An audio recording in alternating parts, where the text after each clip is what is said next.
Good evening everyone, সবাই কেমন আছেন? চলুন আজ একটা ভিন্ন স্বাদের রান্না আপনাদের সাথে শেয়ার করি। আসুন আমরা এখন রাঁধছি।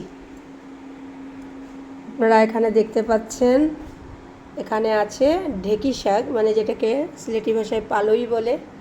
ঢেঁকি শাক আছে, এখানে ক্যাপসিকাম টমেটো কেটে রেখেছি, আলু কুচানো আছে, রসুন থেতো করা আছে, মরিচ কুচানো আছে এবং এখানে দেখতে পাচ্ছেন হলদি গুঁড়ো আছে।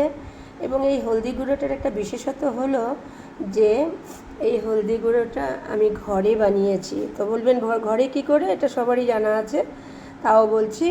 আমি আস্ত হলুদ কিনে সেগুলোকে ভালো করে ধুয়ে এবং পাতলা পাতলা করে কেটে রোদে শুকিয়ে মিল থেকে মিলিং করে আনিয়েছি। কারণ আজকাল বাজারে সত্যি মশলা টশলা খুব বেশি বাজে ধরনের হয়, তো তাই আমি লেভেল বেস ট্রাই করি ঘরে ঘরের জিনিসপত্রই ব্যবহার করতে। আর এই তো দেখছেন নুন, পেঁয়াজ কুচনো আছে, আর সবচেয়ে বড় কথা হচ্ছে এখানে কিছু ড্রাই ফিশ আমি ধুয়ে রেখেছি। এবং এই আমার কড়াই অলরেডি চুলোয় বসানো আছে। এখন আমি কি করব, প্রথমে আমি একটু এই তেল দিয়ে নিচ্ছি। এই কড়াইতে আমি একটু তেল দিয়ে নিচ্ছি এবং আমি এখন একে আমি প্রথমে দেব এই আমাদের যে এই ঢেঁকি শাকগুলো কেটে রাখা আছে, আমি সেগুলোকে একদম পুরো ঢেলে দিচ্ছি। তারপর আমি আস্তে আস্তে দেব এই যে ক্যাপসিকাম এবং টমেটো যে কেটে রেখেছি, ক্যাপসিকাম টমেটোটা আমি দিয়ে দিচ্ছি। তারপর আমি দিচ্ছি আলু যে কুচিয়ে রেখেছিলাম, আলু কুচোনোগুলো। তারপর দেব এই যে রসুন যে থেতো করে রেখেছি সেই রসুনগুলো দিচ্ছি। তারপর দিচ্ছি কাঁচা লঙ্কা কুচানো। আমি শুকনো লঙ্কা ব্যবহার করি না, তাই একটু বেশি পরিমাণেই কাঁচা লঙ্কা দেওয়া হলো। আমি এগুলো এখানে দিয়ে দিলাম। এরপর আমি দিয়ে দিচ্ছি এই যে আমাদের যে পেঁয়াজ কুচিয়ে রেখেছি সেই পেঁয়াজ কুচোনো। তারপর আমি দিচ্ছি হলুদ, পরিমাণ মতো হলুদ দিয়ে দিচ্ছি,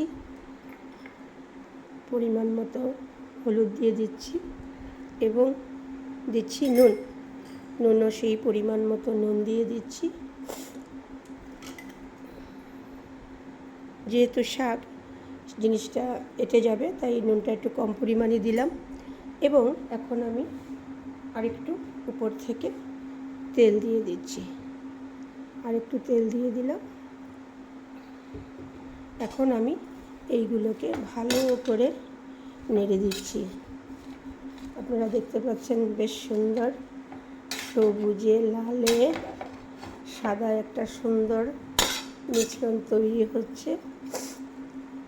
তো বন্ধুরা, আপনারা অনেকেই ড্রাই ফিশ খেয়ে ভালোবাসেন, মোস্টলি অনেকেই, বেশিরভাগই এই কলকাতার লোকেরা তেমন পছন্দ করে না, কিন্তু আসামের প্রায় বেশিরভাগ জায়গায়, মণিপুর বা মিজোরাম এখানে সবাই এই ড্রাই ফিশটা খুব বেশি প্রেফার করে।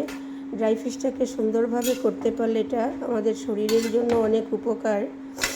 তো আমি শুনেছি যাদের নিউলি বেবি বর্ন হয় তারা যদি যে গোড় যেটা লাউ সেই লাউকে কেটে কিছু জলে সিদ্ধ করে এবং সেখানে যদি কিছু ড্রাই ফিশ দিয়ে একটা গ্রেভি তৈরি করে বা একটা স্যুপ তৈরি করে খায়, তাহলে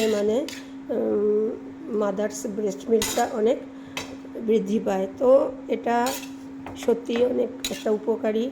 এবং আমরা দেখতে পাই যে মণিপুরি মানুষ যারা আছে তারা এটাকে দিয়ে দড়ো বানিয়ে খায়, দড়ো, হিড়ম্বা, অনেক ধরনের কিছু বানিয়ে খায়। তো আমরা মণিপুরি মানুষদেরকে দেখলেই বুঝতে পারবো ওরা কত সুন্দর। তো এই যে খাবারটা আমরা তো মুখরোচকের জন্য এটার মধ্যে অনেক কিছু দিলাম, কিন্তু যদি আমরা সেটাকে মুখরোচক না বলি, বানিয়ে হেলদি ফুড বানিয়ে খেতে পারি তাহলে খুবই ভালো। এখন আমি কি করব, আমি এই যে ভালো করে ধুয়ে রেখেছি যে মানে শুকনো, এটাকে শীতল বলে।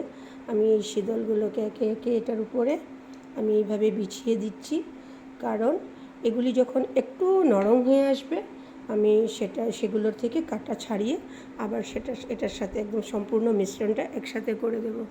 তো বন্ধুরা, কেমন লাগলো আজকে আমার এই ভিন্ন ধরনের যে একটা রান্না, সেই রান্নাটা কেমন লাগলো আপনারাও রাঁধবেন, আপনারা খাবেন। আমি শেষ হওয়ার পরে আরেকবার আসবো আপনাদের সাথে। তো দেখুন, আপনারা ওইভাবে রেঁধে খাবেন, খুব ভালো লাগবে আশা করছি। সো যারা দেখছেন তারা আপনারা লাইক শেয়ার করবেন, ফলো করবেন, কি করে সেগুলি করবেন। তো আমার খুব ভালো লাগে ভালো ভালো কিছু করে আপনাদের সাথে শেয়ার করতে, আমি বারবারই বলি। ঠিক আছে, তাহলে আমাদের শীতল পালুই তৈরি হোক। এই ফাঁকে আমরা একটু কাজকর্ম করে নিই। এবার আমি আমার গ্যাসের ফ্লেমটাকে বাড়িয়ে দিলাম। এখন এটা আস্তে আস্তে হতে থাকবে। সো ধন্যবাদ ফর ওয়াচিং। Thank you.